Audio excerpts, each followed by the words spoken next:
Papa Infidel, Ben the Looney, and viewers, I've always pretty much been a conservative at heart, even long before I knew what a conservative or a liberal was.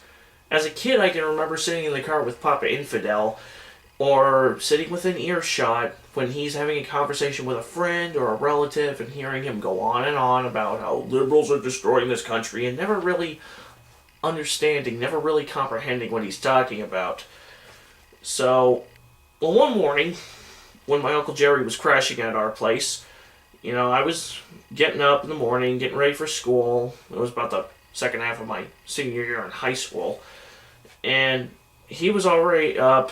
He always wakes up at like 3:45 in the morning. Now, my mom had already left for work, so it was just me and him and my sister. He was in our living room listening to 890 AM on the radio, the WLS station up in Chicago. And it was the Dumb Way to Roma show, and they were going on about Obama and everything he was doing. No, I didn't really like Obama all that much in 2008 when he was running for president the first time around. And you see my channel, my channel's not Obama friendly. So I was just listening to the way they were cutting this man down, and it made me laugh.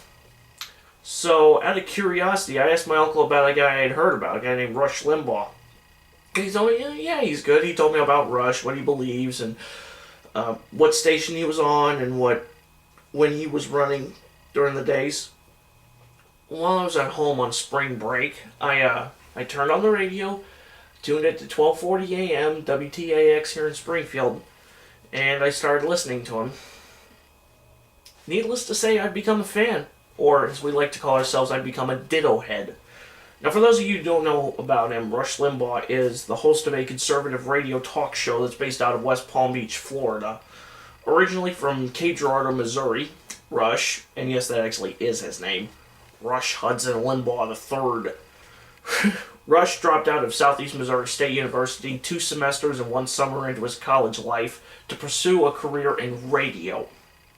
Not just DJing, he wanted to do talk radio. Unfortunately, since the Fairness Doctrine of 1949 was still in effect, there was no such thing as the kind of radio that he wanted to do. So in 1979, he finally just dropped out of radio to go to work as director of promotions for the Kansas City Royals baseball team. In '84, Rush returned to talk radio at KFBK in Sacramento, California, to host what would end up becoming the prototype for his future show. After the Fairness Doctrine was repealed in '87, meaning that talk radio shows could now broadcast editorial comedy without being required to present opposing views, Rush was able to break out and really become a big name in talk radio. Since his show's become nationally syndicated in 1988, he has become the most listened to talk show host in radio history, with a weekly audience of around 15 million people on the radio, listening on the radio and live streaming or podcasting on his website from the various, in radio it comes from the various EIB, Excellence in Broadcasting command bunkers he has on both coasts of the nation. From 92 to 96, he also used to be the host of his own television show in New York City. In 1992, he was recognized by former President Ronald Reagan as the #1 voice of conservatism in America. Now, while I may not agree with every single thing that he says, contrary to his liberal critics who seem to think ditto heads just get all of their opinions from him, I do agree with a lot of his views. He believes in a small government, low taxes, a strong military, that people should have the freedom to find happiness any way they see fit within the boundaries of the law, of course. That people should have a right to voice their opinions no matter how ignorant or misguided they may be. That the death penalty is good, abortion is wrong, man-made global warming is a hoax, God exists, evolution can't explain creation, gun control doesn't work, and the mainstream American media, including Hollywood, has a strong left-leaning bias. The thing is, we don't get our opinions from him. Most of Rush's regular listeners are people who already believe the things I just listed off for you. We listen to him to help strengthen our beliefs and remember that we're not the only people in America who think this way. Of course, as an outspoken critic of liberalism and Democrat Party policies and politics, as well as Rhino Republicans, Rush has obviously become a target of harsh anti-conservative criticism. Now, what's funny as hell to me is that all of his critics keep trying to tell people that he's just some schmuck on the radio and doesn't have any credibility and is not to be taken seriously. Really? Well, if he's nothing but a guy on the radio that only a handful of the hardcore right in America listen to on a day-to-day basis, why is the left constantly hammering him for every single syllable that he utters behind that golden EIB microphone? Why do you idiots keep talking about him? If he really doesn't have a voice, why do you keep giving him free publicity? Why is he living rent-free inside of all of your primitive heads? Well, there's a reason I will never do a Too Much BS segment on the Westboro Baptist Church. I refuse to give them 10 to 15 minutes of free publicity when they don't deserve any whatsoever. There's a reason that Rush has put a ban on any audio from MSNBC on his show. He's not going to give them free publicity when we all know the only thing you hear on MSLSD is pro-Obama, pro-Obama, pro-Obama. Conservatives are racist, conservatives are sexist, conservatives are homophobes, conservatives are bigots, conservatives are warmongers, conservatives hate Joey, conservatives hate the elderly, Obama's the reincarnation of Jesus Christ, etc., yada yada yada, on and on and on, yak yak, yakety yak and yak, until you're so sick and tired of hearing it that you want to blow your freaking brains out. What I'm trying to say is simply this. Why, if he has no credibility, do you keep giving him publicity? It's because he has credibility. His pro-freedom messages resonate with a mass audience because he doesn't use that confusing as hell Washington inside the Beltway politician language.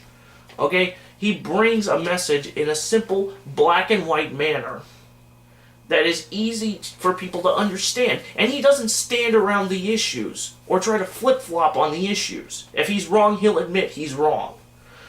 The majority of people in America do share his beliefs. Now, granted, not everybody listens to his radio program, but then again, not everybody watches MSLSD. Actually, most people don't watch MSLSD except for maybe 5 or 6 nationwide. But I think I'm being too generous even with that figure.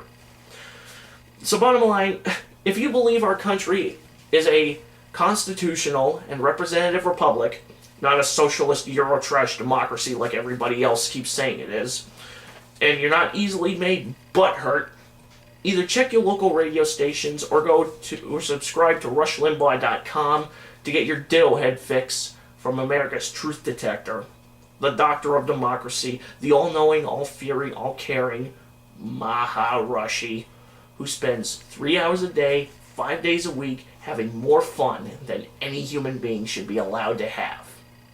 Perhaps on by 23. I know some of you people get irritated when I play sound bites of the bad guys. But if you just gotta hear the smarmy reaction of Dingy Harry, and what he says here will last for about 2 hours.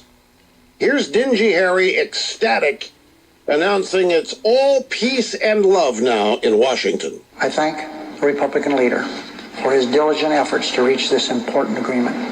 The Republican leader's cooperation was essential to reach an accord that could pass both chambers of Congress and also be signed by President Obama. This is not a time for pointing fingers of blame. This is a time of reconciliation.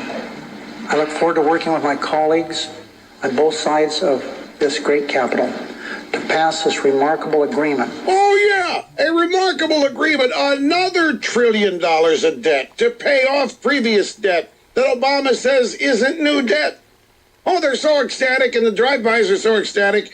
And the opposition, boy, they are just the best people because they finally gave up. And it's so bad, we're not even going to blame them for a couple of hours. In fact, we're going to even make it look like they get some of the credit here. Don't you like that? The Republican leader's cooperation was essential. You know what that is? That's Dingy Harry trying to get Mitch McConnell defeated in Kentucky. That's what that is. Well, I couldn't have done this without Mitch McConnell.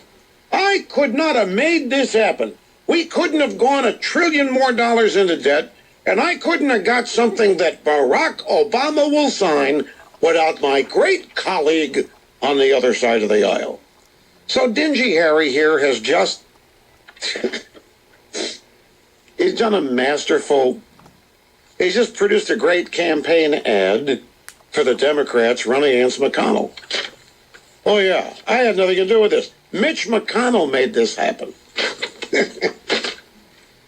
Okay, let's get started. I'm going to have to carry this over to the next hour, but I want to get started on it since I've mentioned it, and I don't want to be accused of teasing you. Listen to this. This is Keith Abloh today on Fox and Friends, and he is a clinical professor of psychiatry, Tufts University School of Medicine. Steve Ducey said to him, so the average person might hear partisan rhetoric, but what do you hear when the president speaks? Others might hear partisanship, but what do you hear, Dr. Abloh? In the words hostage-taking, being held for ransom, he said that the Republicans are threatening to blow the whole thing up. There's a real victim mentality here, and it really explains the president's whole mentality and many of his policies, that if he feels victimized and believes millions and millions of us have been victimized by America, well, then that explains why he wouldn't negotiate with hostage takers and victimizers who have kidnapped him and threatened to destroy him. And I think that's the way he feels. And I think this is right on the money, and this, I've said it in my own way on other occasions. I've said that Obama was born with a chip on his shoulder and went through all of his life with it. And he had people raising him and educating him, telling him how this country screwed him and his friends, and how it was immoral and unjust. And what Abloh has done here is attached the all-important word victim. Obama is a victim of America. And so are all African Americans, victims of America. And when you are victims, you get sympathy. And you get accommodation. Everybody feels sorry for you, don't want to criticize you, don't want to be hard on you because you're a victim.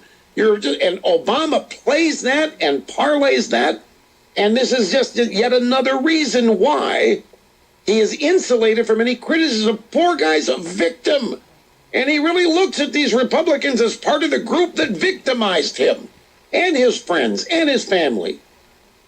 Throughout all of his life, this country is to blame. It's exactly right. There's more to this, though. Back in doing the work that the mainstream American media just won't do. Rush on the EIB network.